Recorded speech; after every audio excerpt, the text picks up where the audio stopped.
Hi అండి అందరికీ. ఈ వీడియో చూస్తున్న ప్రతి ఒక్కరికి చాలా ముఖ్య విషయం. ఎందుకంటే ఇప్పుడు వచ్చేది వర్షాకాలం కాబట్టి ఆల్రెడీ వర్షాలు స్టార్ట్ అయిపోయినాయి.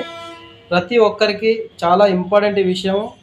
మన company RVS shopping and marketing private limited వారి నుంచి ఆర్వీఎస్ ఫ్యామిలీ కార్డ్ ఇవ్వడం జరుగుతుంది. ఈ కార్డ్ మీకు హాస్పిటల్లో పనిచేస్తుంది. ఇది కేవలం 1000 రూపాయలు మాత్రమే. ఫ్యామిలీ మొత్తానికి పనిచేస్తుంది. దీనికి రెన్యువల్ ఉండదు. సంవత్సరం కట్టాలన్న టెన్షన్ ఉండదు. లైఫ్ టైం పనిచేస్తుంది. ఫ్యామిలీ అందరికీ పనిచేస్తుంది. కేవలం 1000 రూపాయలలోనే ఇవ్వడం జరుగుతుంది. అదే కాకుండా ఇండియా మొత్తం చూపించుకోవాలనుకుంటే, ఫర్ ఎగ్జాంపుల్ హైదరాబాద్ లాంటి సిటీలోకి వెళ్ళి పనిచేయాలనుకుంటే 4600 రూపాయలు మాత్రమే. ఈ 2 కార్డులు మీరు మీ ఇంట్లో 1000 రూపాయల కార్డ్ అయినా సరే, 4600 కార్డ్ అయినా సరే తీసుకొని మీ ఇంట్లో పెట్టుకొని ఉండండి. అనారోగ్య సమస్యలు ఎప్పుడు ఏ స్థితిలో వస్తాయో తెలియదు. కాబట్టి ప్రతి ఒక్కరూ ఈ కార్డ్ తీసుకొని పెట్టుకోండి. Thank you very much.